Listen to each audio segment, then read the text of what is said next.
తాకట్టులో ఉన్న బంగారాన్ని విడిపించి ఆ రోజు ఆన్లైన్ రేటుకే మేము కొంటాం. Sharma gold company.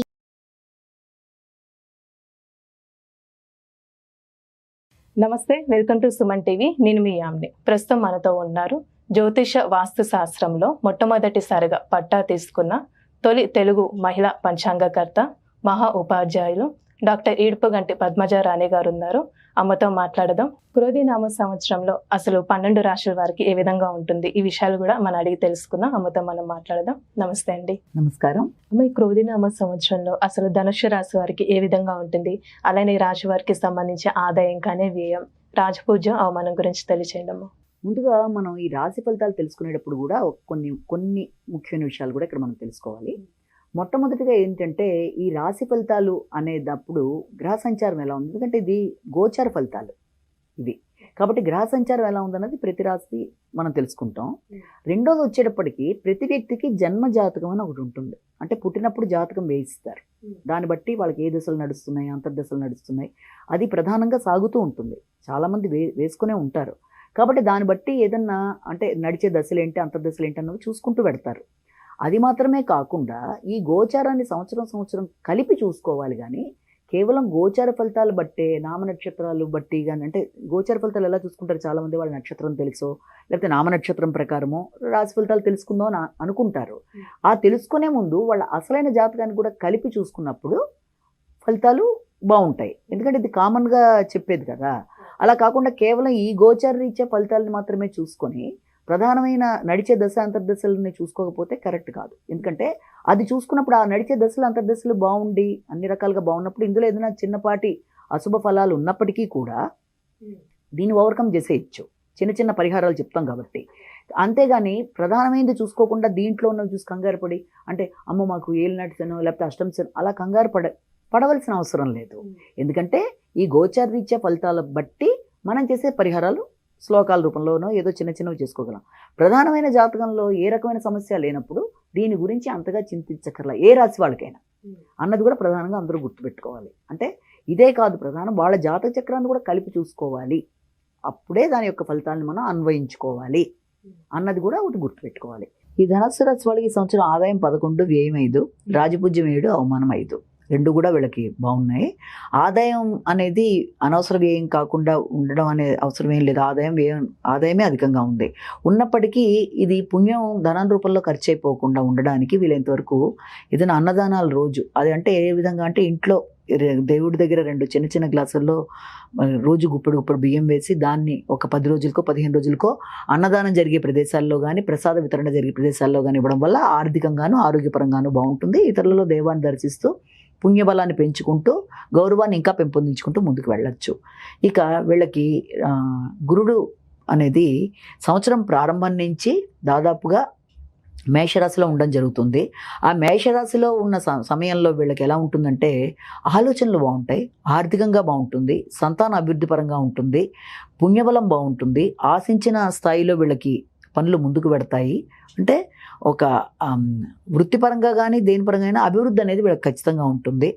అలాగే తండ్రి యొక్క ఆరోగ్యం బాగుండడం, పెద్దల సహకారం బాగుండడం, సంఘంలో పెరుగుబడగలిగిన వ్యక్తులు వీళ్ళకి సహకారాన్ని అందించడం, కష్టం మీద మొత్తానికి లాభాలు సంపాదించడం, అలాగే వ్యక్తిగత గౌరవం పెరగడం, వ్యక్తులు వీళ్ళకి మంచిగా ఒక గౌరవం ఆపాదించడం, తర్వాత వీళ్ళకి ఒక నాయకత్వ లక్షణాలు లాంటివి రావడం, ఇలాంటి వాటన్నిటికి కూడా అంటే వీళ్ళు ఒక లీడర్ లాగా ఇవన్నీ కూడా ఆస్కారం ఉంది. గురుడు ఎప్పుడైతే షష్ఠ స్థానంలో వృషభ రాశిలో శత్రుక్షేత్రంలో ప్రవేశించడం జరుగుతుందో, అయినప్పటికీ ఇతరులు వీళ్ళని ఇబ్బంది పెట్టాలని శత్రువుల శేషం పెరిగినప్పటికీ కూడా వాళ్ళని అధిగమించడానికి వీళ్ళు చేసే ప్రయత్నాలు చాలా ఎక్కువగా ఉంటాయి. అందులో వీళ్ళ కృషిశీలత పెరుగుతుంది, నైపుణ్యాలు పెరుగుతూ వీళ్ళు ముందుకు వెళ్ళడం జరుగుతుంది. ఇక దాంతోపాటుగా వృత్తిపరంగా వీళ్ళు గౌరవం తగ్గించే అవకాశాలు ఉన్నాయి, గౌరవం కొంత తగ్గే అవకాశం ఉంది. కాబట్టి వీలైనంత వరకు ఆ గౌరవం తగ్గకుండా జాగ్రత్తలు తీసుకుంటూ ముందుకు వెళ్ళాలి. తర్వాత ఖర్చులు అనేవి చాలా ఎక్కువగా ఉంటాయి. ఆ ఖర్చులు కూడా దోష నివారణ సంబంధించిన ఖర్చులు చేసుకుంటూ ముందుకు వెళ్ళే అవకాశాలు కూడా ఉన్నాయి. అంటే ఈ యొక్క గ్రహదోష నివారణ చేసే ఖర్చులు లాంటివి కూడా ఉంటాయి. అంతేకాకుండా ఖర్చులు మంచిగా సద్వినియోగపడే ఖర్చులే అవుతాయి. ఖర్చు పెట్టి ఎందుకు నేను ఖర్చు పెట్టాను అనే భావన రాకుండా మంచి ఖర్చులకి, ఏదైనా దీర్ఘకాలిక పెట్టుబడులకి ఆలోచనలు చేస్తారు. ఇక దాంతోపాటుగా వీళ్ళు మాట్లాడే మాటల్లో స్వార్థం ధ్వనించడం వల్ల వీళ్ళకి వ్యక్తులు దూరం అయ్యే అవకాశం ఉంది. అంటే మాటల్లో స్వార్థాన్ని ఇతరులు గమనించి దానివల్ల ఇతరులకి అంటే కుటుంబ సభ్యులు కానీ ఎవరైనా సరే కొంత ఇబ్బంది పడే అవకాశం ఉంది. కాబట్టి వీళ్ళు ఎంతవరకు ఆ భావన ఇతరులకి రానియకుండా స్వార్థరహితంగా మాట్లాడుతూ ముందుకు వెళ్ళడం అనేది ఒకటి ముఖ్యంగా గమనించుకోవాలి. ఇక దాంతోపాటుగా ఈ యొక్క రాహుకేతువులు రెండింటి విషయం తీసుకున్నట్లయితే ఈ రాహుకేతువులు రెండు కూడా చతుర్థ రాజ్యస్థానాల్లో ఉండడం బట్టి వీలైనంత వరకు వాహనాలు నడిపేటప్పుడు కానీ గృహానికి సంబంధించి కానీ లేకపోతే ఏదైనా కొత్తవి కొనుగోలు చేసేటప్పుడు కానీ జాగ్రత్తలు తీసుకుంటూ ముందుకు వెళ్ళాలి. అంటే ఇతరులు వల్ల ఇబ్బంది పడకుండా వాహనాలు నడిపేటప్పుడు కూడా చాలా జాగ్రత్తలు తీసుకుంటూ ముందుకు వెళ్ళాలి. అంతేకాకుండా సమయానికి ఆహార స్వీకరణ ఒకటి చేయాలి. దీంతోపాటుగా ప్రొఫెషనల్గా అంటే వృత్తిపరంగా కొంత వైరాగ్య భావనలు, మాట్లాడవలసిన చోట మాట్లాడకపోవడం వల్ల, లేకపోతే ఉన్న వృత్తిని వదిలేసి వెళ్ళిపోదామా అన్న భావన కలగడం, అంటే సడన్గా అంటే వృత్తిపరంగా అననుకూలతల్లాగా వెళ్ళిపోదాం ఇలాంటి భావనల్లోంచి వీళ్ళు బయటికి రావడానికి ప్రయత్నం చేసినట్లయితే తప్పనిసరిగా వీళ్ళకి చాలా బాగుంటుంది. అలాగే దీంతో పాటుగా వీళ్ళ ప్రత్యేక పరిహారాన్ని కూడా మనం గమనించుకున్నట్లయితే వీళ్ళు ఖచ్చితంగా చేసుకోవాల్సింది ఏంటంటే సుబ్రహ్మణ్య స్తోత్రాలతో పాటుగా వీళ్ళు చేయవలసింది రుణహర భవ సుబ్రహ్మణ్య సుబ్రహ్మణ్య సుబ్రహ్మణ్య రుణహర భవ సుబ్రహ్మణ్య అనే శ్లోకాన్ని పఠించడం చాలా అవసరం. అంటే అది కూడా ఏంటంటే ఉదయం 5 to 6 మధ్య, సాయంత్రం 6 to 7 మధ్య సుబ్రహ్మణ్యేశ్వర స్వామికి సంబంధించిన శ్లోకాలు పఠించడం అనేది కూడా వీళ్ళకి చాలా మంచిది. ఈ రకమైన స్తోత్రాలు చేయడం బట్టి కూడా వీళ్ళకి అన్ని విధాల ఆర్థికంగా, ఆరోగ్యపరంగా, గృహ వాతావరణం, వాహనాలు నడిపేటప్పుడు ఇబ్బందులు లేకుండా బయటపడడానికి అన్నిటికీ బాగుంటుంది. ఏది ఏమైనప్పటికీ వాళ్ళ జాతక చక్రంలో నడిచే దశలు అంతర్దశలతో కలిపి చూసుకొని అందులో ఫలితాలు బాగున్నప్పుడు ఇందులో కనిపించే చిన్న చిన్న ఫలితాలకి ఇబ్బంది పడకుండా ముందుకు వెళ్ళిపోవచ్చు.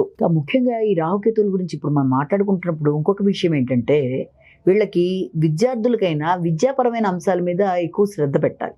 వాళ్ళకి ఏంటంటే డైవర్ట్ కాకూడదు. అంటే ఏంట్లే చదవడం తర్వాత చూద్దాం అన్న విధానం కాకుండా విద్యార్థులు విద్య మీద కాన్సన్ట్రేట్ చేసే విధంగా ఉండాలి.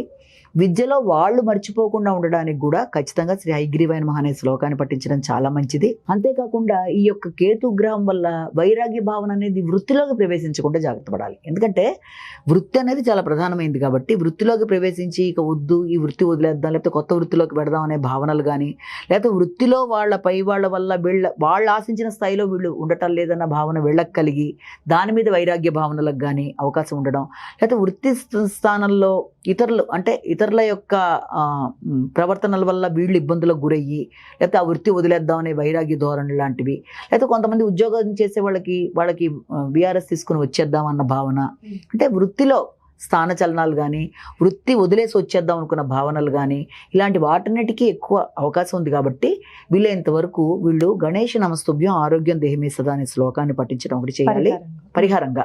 అలాగే ఈ దుర్గాదేవికి సంబంధించి కూడా దుర్గే నమః అనే శ్లోకాన్ని పఠించడం, వీళ్ళైతే దుర్గాదేవి దేవాలయాలకు వెళ్ళడం, అంటే అవి అవసరం కాబట్టి అలా చేయడం బట్టి ఏమవుతుందంటే ఈ రకమైన వైరాగ్య భావన లేకపోవడం, వృత్తి స్థానంలో మాట్లాడవలసినప్పుడు మాట్లాడడం, ఇవన్నీ చేయడం బట్టి వాళ్ళకి అసంతృప్తి లేకుండా చక్కగా ముందుకెళ్ళిపోతారు ధనురాశి వాళ్ళు. చాలా చక్కగా తెలియజేస్తారండి, ధన్యవాదాలు. సుమన్ టీవీలో మీ పర్సనల్ అండ్ బిజినెస్ ప్రమోషన్స్ కోసం కింది నెంబర్కి కాంటాక్ట్ చేయండి.